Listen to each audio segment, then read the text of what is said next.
How we doing out there, lo-fi listeners? Where you at? Summertime is ending, people. Coming into the fall. But we ain't quite there yet. And Lo-Fi Polyscience teaming up with Hipsville AD's Gregory Day to bring you our final episode of our summer music series, The Trade-Off. Trying to give all you out there some new tunes to jam to this summer or going into the fall. Gregory Day, my friend, how you doing? I am doing excellent, man. I'm buzzing to do this segment with you. Oh, me too, me too.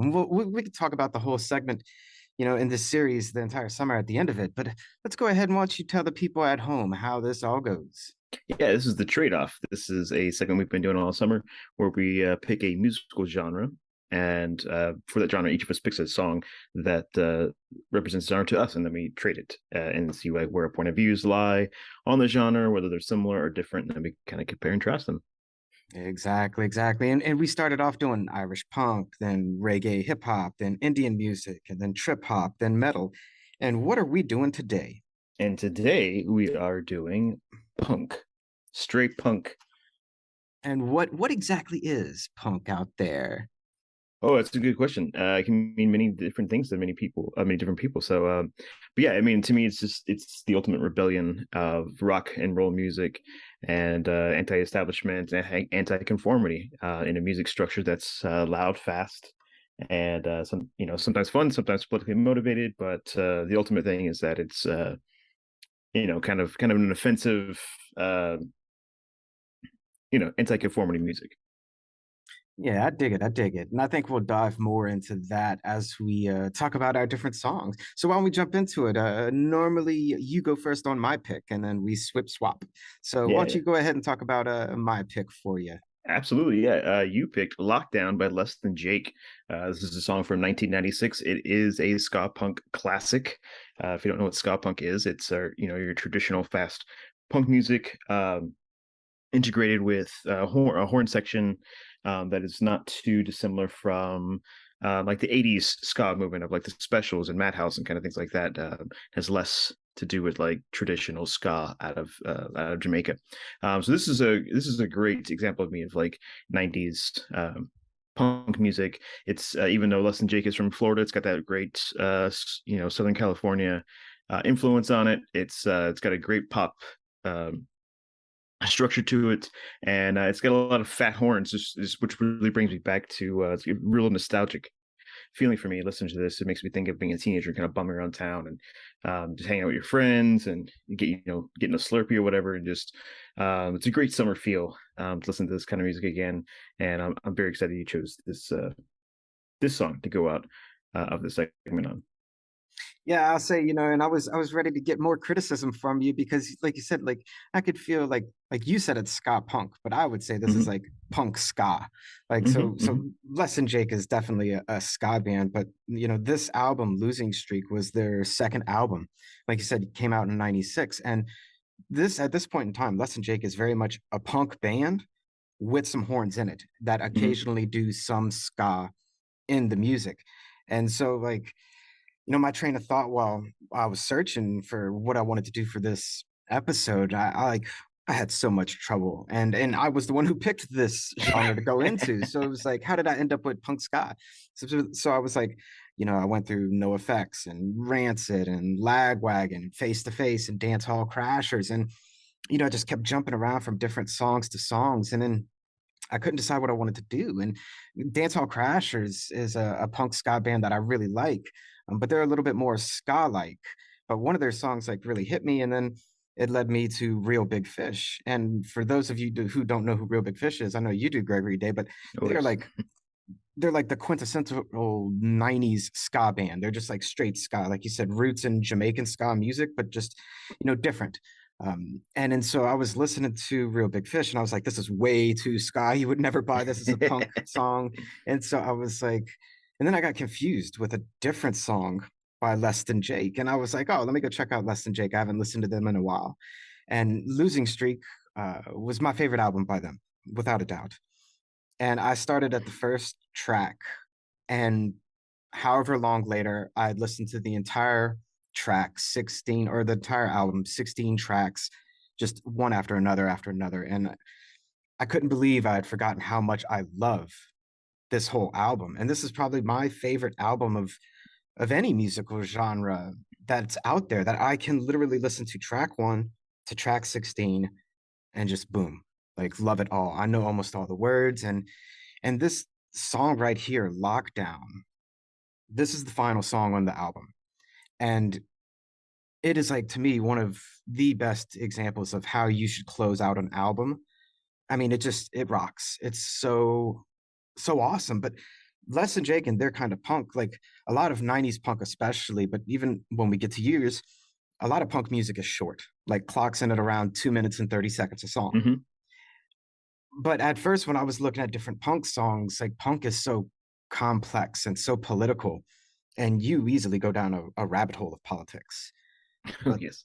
Les and Jake, though, is different, and this song is different. It has two verses, and all the rest is chorus.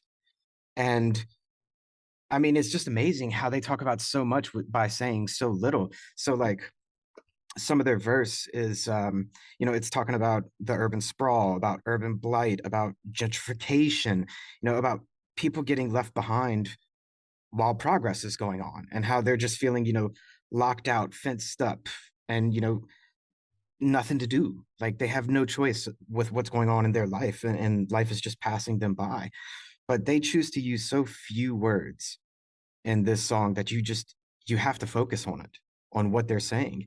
And it's catchy too. Like you find yourself singing with it really, really easily. And I was like, dude, I love this song. I wanted to do it. And so, I chose it. Yeah, yeah. I mean, I think yeah, they're incredibly gifted songwriters. I think I don't think punk music gets a lot of credit for how great songwriters, how many great songwriters are in the genre, right? So like it's like this loud, fast music, but guys like this are writing incredibly catchy songs, that would easily stand up to any pop hit out there, on the like the top 40 hits or whatever. Oh yeah, without a doubt, without a doubt. And it's like I said, to say so much with so few words, it's just amazing to me. So yeah, I had to go this one, even though it wasn't straight punk, it was punk ska. But you know, I like it, Yeah, I take it. But let's switch yeah. over to yours, and why don't you give us a brief introduction to your pick, and then I'll tell you what I think, and then you can go into the deep dive. Oh yeah. So yeah, I went a little more traditional punk with this. It's it Oh oh, yes, you did. over time. This has really become of all the punk I've listened to, and I listened to a shitload of punk music over my lifetime. This is a band that I think I just keep coming back to. That just affected me when I was into when I was young, and just always stuck with me because it just sounds so um, individual in the scene. So I went with the Dead Kennedy song. I had to do it. And I picked Police Truck, which is the opening track on the compilation Give Me Convenience or Give Me Death. This is a song I had to come back to a lot, and the album a lot, over the last couple of years from 2020 on. And yeah, I'll get more into what the song means to me and kind of what the lyrics, the content of the song is. But what did you think of this pick? So let me tell you, like, as I went like 90s punk ska, you went like old school early 1980s punk, like Hmm. Hmm. whenever it was like very much in the decade that I went to, they call it punk, whereas in the decade in the 80s, especially early 80s, it was always called punk rock. Yeah, And or Dead hardcore. Kennedys, yeah, or hardcore. And the Dead Kennedys, I think, are an excellent and probably one of the most famous representations of punk from that time era. And let me just say, I hadn't heard this song in a long, long time. But the Dead Kennedys were one of those bands that I was just so influential to, I think, how political punk music became. Oh And yes. I remember, in particular, I had a friend of mine, she always wore a Dead Kennedys shirt. And this song, Police Truck, like, I was going to tell this story anyway, but when I looked up Police Truck a little bit, I found out it was actually released as a single on a vinyl, and Police Truck was on one side of it, and Holiday in Cambodia was on the other side of it. Oh. Hmm. And my friend, she always wore a Dead Kennedy shirt back in the day for Holiday in Cambodia. And for people out there who don't know, in the 1970s, there was a horrible genocide in Cambodia. And punk music, and when my friend would wear her shirt, we would always start a conversation about world politics, about all the fucked up shit going on in the world, and who's doing something about it, who's not doing anything about it, and all the different bands we were listening to talking about it. And For real, I think this is probably the start of me getting into political science, was talking about my friend's Dead Kennedy's shirt and talking about Cambodian genocide, which is actually something that today in several of my classes I teach about, and the political ramifications of it. But I think this song in particular, Police Truck, I think it's probably one of the best examples of punk in that time era. It's catchy, it's quick, it's even shorter than my pick. It was like 2 minutes and 24 seconds. So like you get into it and you're like, wow, this is pretty catchy. This is like new, especially if you think about it coming out of the 70s. Like I think was this released in 1980 exactly or something like that? Well, I'm not entirely sure when it was released. This the Giving Convenience or Giving Death comp came out in '87. So I think if it was released as a single with Holiday in Cambodia, it probably came out probably around '84, maybe. Okay. I think. I mean, it's still though for punk Mhm. music and as a new wave of music and to be distinctly politically different than a lot of other things out there. I mean, Police Truck is it's a hell of a good song.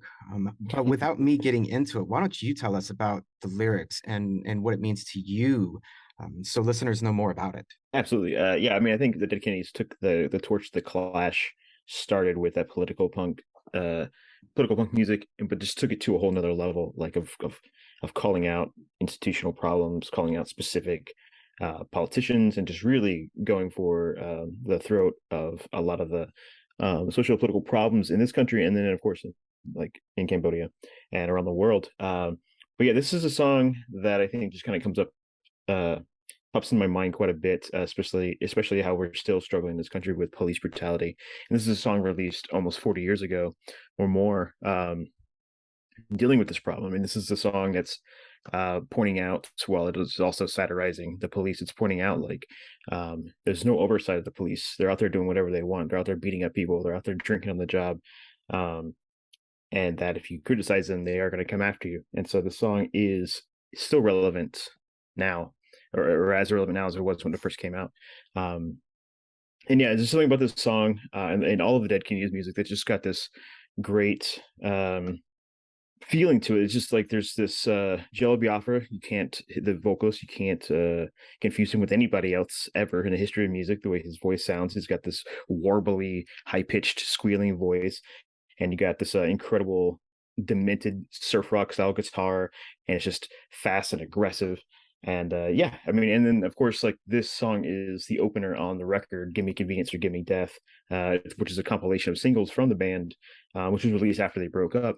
But that title um, came back to be big time in 2020 when people were fighting over masks and access to commercial commodities and just obsessed with the consumerism and hoarding supplies and things like that. And that the whole idea that you would that this song title, which is also 40 years old, or this album title, which is also 40 years old, is still reminiscent, or still relevant to me in this day and age in our capitalist society. That people would rather have convenience, would rather put their lives on the line for the convenience of some of the things that are available to them in this country.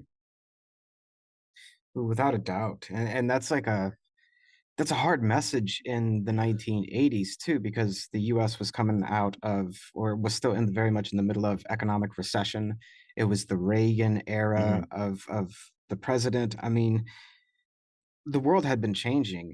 I mean, you had the music revolution and the sexual revolutions of the 60s and civil rights really getting big and the 40s, 50s, and continuing in the 60s and even into the 70s. And like so much had been happening that had been changing society.